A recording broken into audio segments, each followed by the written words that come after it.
Hey guys, it is Dr. Red. Wanted to chime back in. I had a couple of good ideas for some podcasts, and I appreciate those who are listening, man, and those who have commented have asked for more. So I'm going to just try to build this content, give you guys plenty to listen to and lots of information. So please comment, please share, please do everything you can to promote this. I appreciate it. All right, so today we're going to talk about weight loss surgery. What is weight loss surgery? That is really kind of the question. And that is actually not an easy question to answer. So, it sounds kind of stupid, right? Weight loss surgery for weight loss, right? But it's actually much, much more complicated than that. There's an interesting and very long history. I'm going to hit some of the highlights. And then we're going to talk about individual weight loss surgeries, kind of the ones that have worked and the ones that have not worked, and why they didn't work, and how we've evolved to here, which I think, believe it or not, is actually it's been a very long road. So let's start. Back in the day, meaning hundreds of years ago. There wasn't a ton of overweight people, obviously. Food wasn't readily available, right? We hadn't necessarily domesticated animals and started growing crops and things of that nature. So it really wasn't as big of a problem. But believe it or not, even just 100 to 150 years ago, there were plenty of obese people, enough that where doctors started kind of noticing it and people started asking their opinions on, okay, what do we do? How do we fix this problem? Enjoying a good cup of coffee while we're doing this. So, believe it or not, one of the first weight loss surgeries is sewing your mouth shut. No kidding. People used to absolutely get their mouths sewed shut in order to stop eating.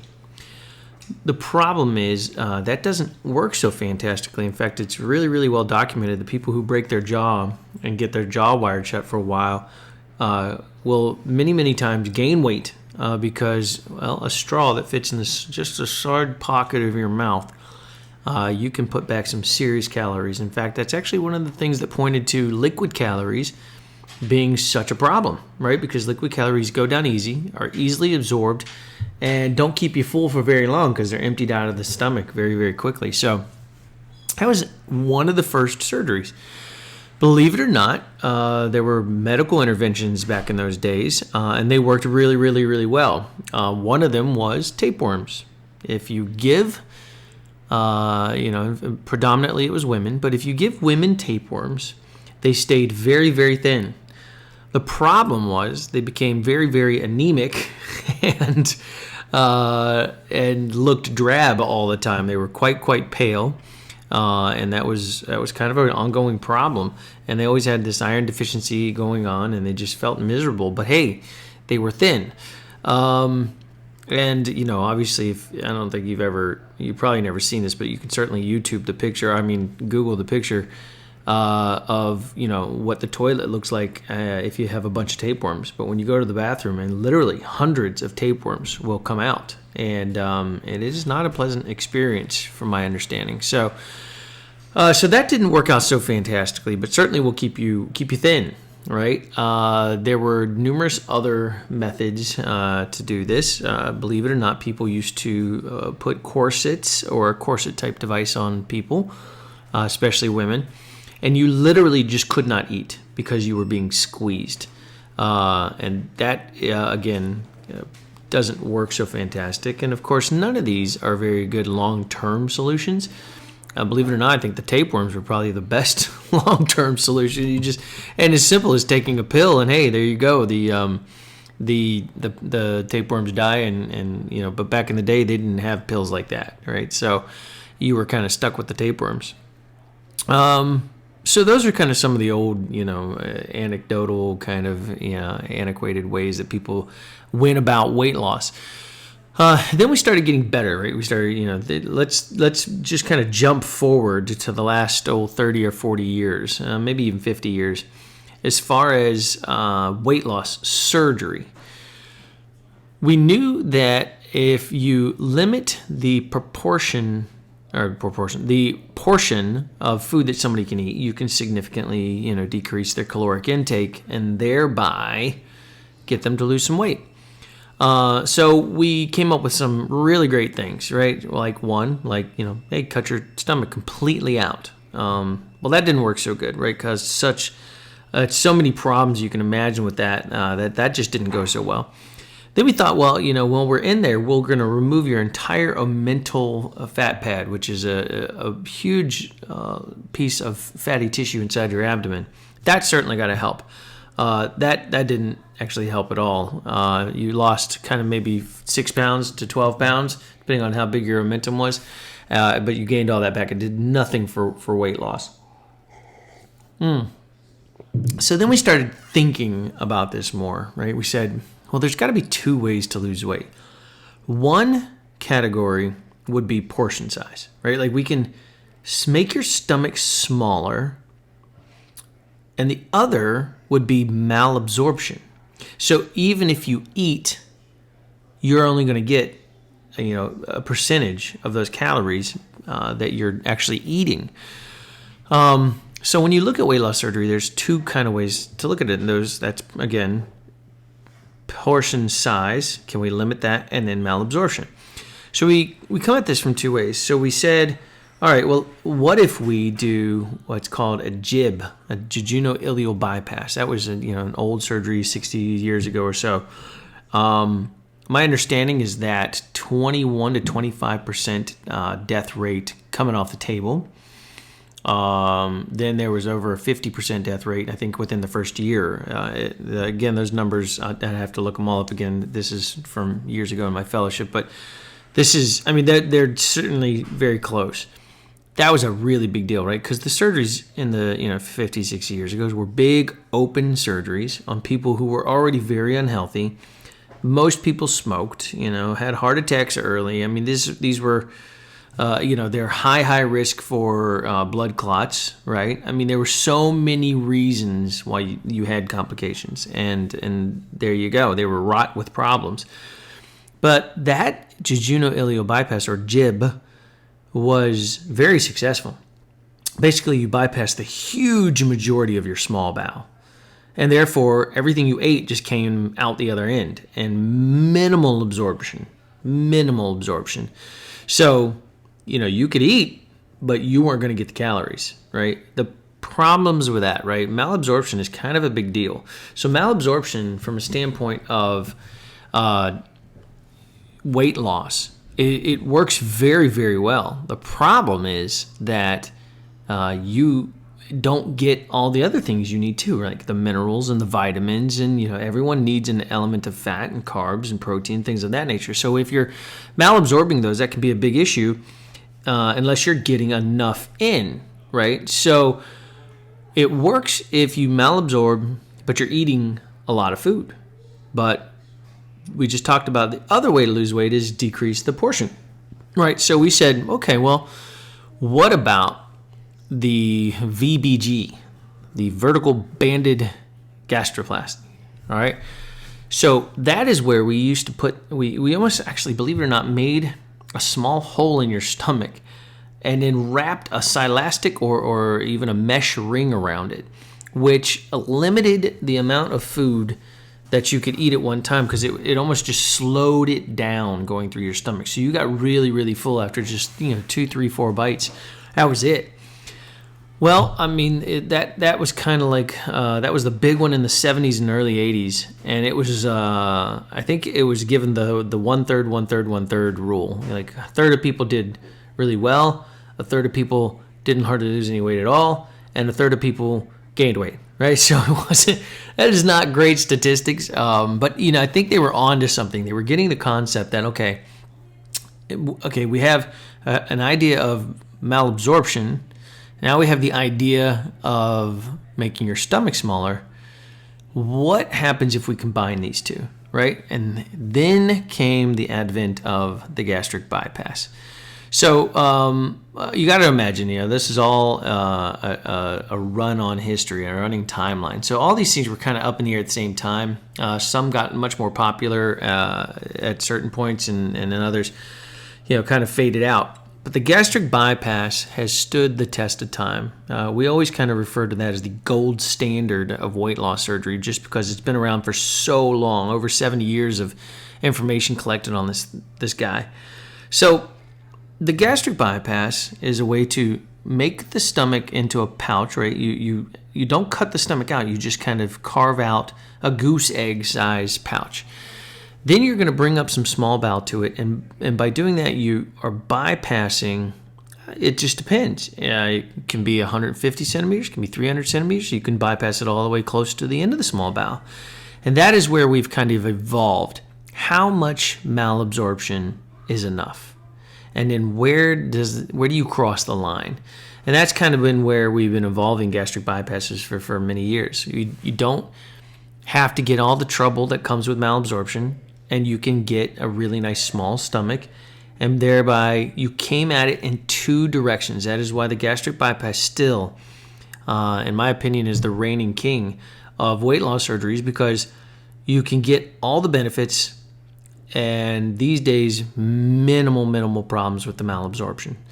So, and then we came up with a few more, right? So there was the duodenal switch, right, which it's a wonderful surgery. You can lose up to 90% of your excess weight loss, whereas the bypass is more like 80% of your weight loss. The problem is the malabsorption. But the duodenal switch is where it's almost like you do a sleeve gastrectomy, right? You make the stomach much smaller, and you add in a bypass element where you are bypassing a significant amount of the bowel for the malabsorption aspect. Well, you get pretty good malabsorption, but because your stomach's a little bigger, you can eat more. And we said, well, if you're going to have malabsorption, well, then you got to be able to eat more, right, to make up for that, right? So if let's say you're only able to absorb, 30% of what you eat, 40% of what you eat, well, that's okay. Just eat more. Well, that's also the problem, right? If you can eat a whole bunch more, well, all I have to do is increase the amount I eat by 300%, and I'm right back to 100% of the calories I used to have. And it sounds hard to do, but it is not. I guarantee it's not. So the duodenal switch historically is actually very interesting too. The sleeve gastrectomy, which is now the most popular weight loss surgery out there, at least there's more of it done than any other surgery in the world. It was not supposed to be a standalone surgery. It actually came off of the duodenal switch. What happened was they were patients who were 400, 500, 600, and much more, 1,200 pound patients, right? Very, very large patients who had tons and tons of medical problems. And they said, this is just too risky. It's just too risky to do this in one surgery. So here's what we're going to do. We're going to do the part where we make your stomach smaller, the sleeve part. It's also called the vertical sleeve, many people call it the vertical sleeve or the sleeve gastrectomy, a vertical sleeve gastrectomy, a VSG. You hear it all kinds of things. So when they did this, people lost 200, 300 pounds. And then some of them would come back and they'd be like, okay, you ready for step 2? And they'd be like, about that. I'm thinking I'm good. Like, I don't really have a lot of those medical problems I came in with, and I'm so happy, and, yada, yada, yada. Well, in good surgeon fashion, we said, well, we can't make you have surgery, so but can we follow you? Can we study you? I said, sure, of course. So we followed this, and ultimately, it ended up being a very, very good standalone surgery. So here we are, and here came the sleeve, which was never supposed to be, right? It was never thought that would be a standalone surgery.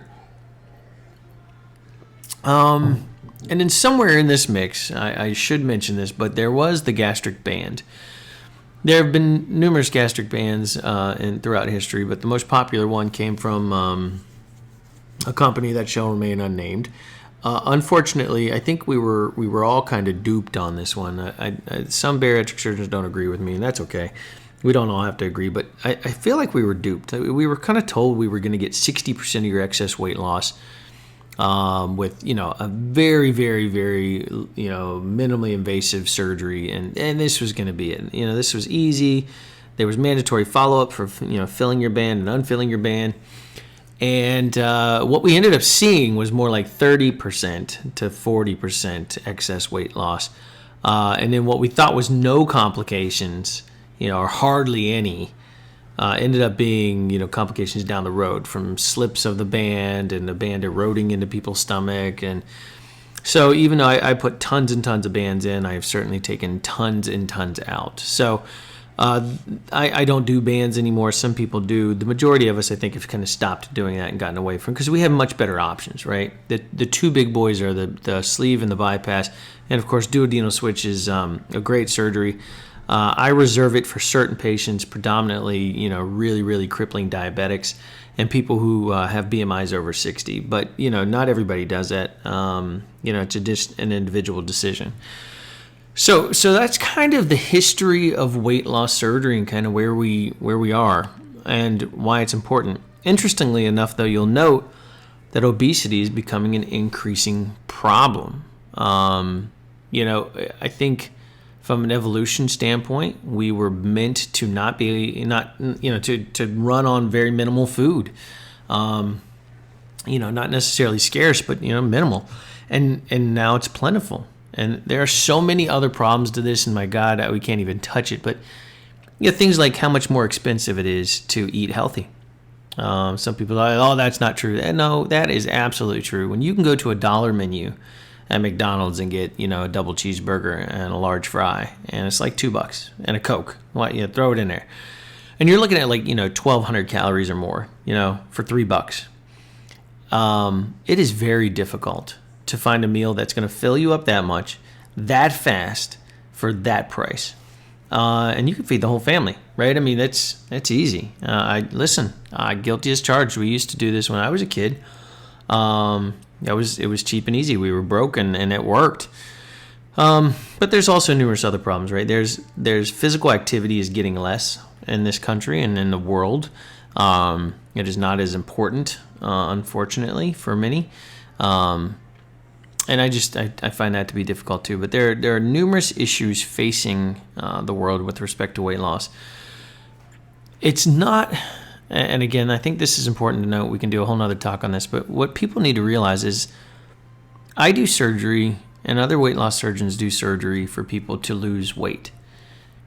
Although losing weight is wonderful, that is not the key reason we do it. We do it to eliminate a lot of the medical problems that come with, obesity, which is, hypertension, diabetes, hypercholesterolemia, multiple joint arthropathies, non-alcoholic fatty liver disease, sleep apnea, increased heart attacks, increased cancer risk. I mean, there's a 7 to 8-fold increase in cancer risk because of obesity and the hormones it kicks.